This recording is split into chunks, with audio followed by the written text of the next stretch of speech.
চিনি ও খাদ্য শিল্প কর্পোরেশন এই প্রতিষ্ঠানটিকে সেবা খাতে নেওয়ার জন্য, রাজস্ব খাতের আওতায় আনার জন্য অনুরোধ করব।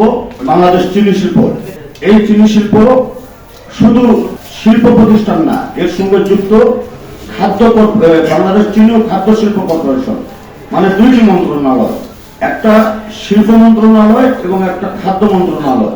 মানে এখানে লেখা হয় বাংলাদেশ চিনি ও খাদ্য শিল্প কর্পোরেশন।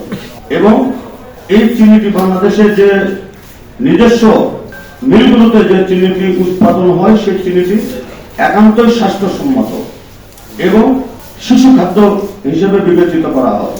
বাংলাদেশে রেলওয়ে একটা সময়ে এই বাংলাদেশের জন্য একটা বোঝা স্বরূপ ছিল, যেখানে বছরে হাজার হাজার কোটি টাকা ধ্বংস লস হচ্ছিল।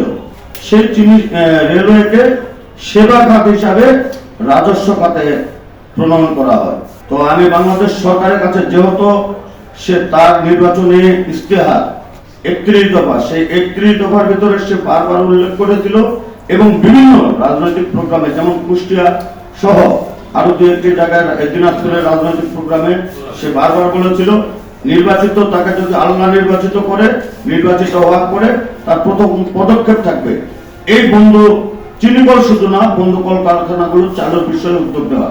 তো বর্তমান সরকার, আল্লাহ তাকে কামিয়াব করেছে। বর্তমান সরকারের কাছে আমাদের, শুধু আমার না, আমাদের সকলের দাবি থাকবে বাংলাদেশের বেকারত্ব দূর সহ কর্মসংস্থান সৃষ্টির লক্ষ্যে এই বন্ধ শিল্প কল কারখানাগুলো চালু করার জন্য।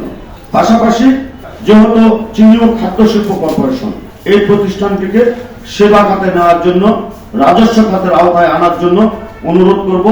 এবং বাংলাদেশে 1 জুলাই 2026 হতে পে কমিশন গঠন হতে যাচ্ছে, অথচ এখানে বাংলাদেশ বলা চলে শ্রমিকদের মজুরির অর্থ ও শ্রমিকের ঘাম দিয়ে এই বাংলাদেশের যে অর্থায়নের চাকা, সেই চাকা করে, অথচ শ্রমিকদেরকে বারবার যখন বেসিক ঘোষণা হয়, শ্রমিকদের কথা বন্ধ রাখা হয়।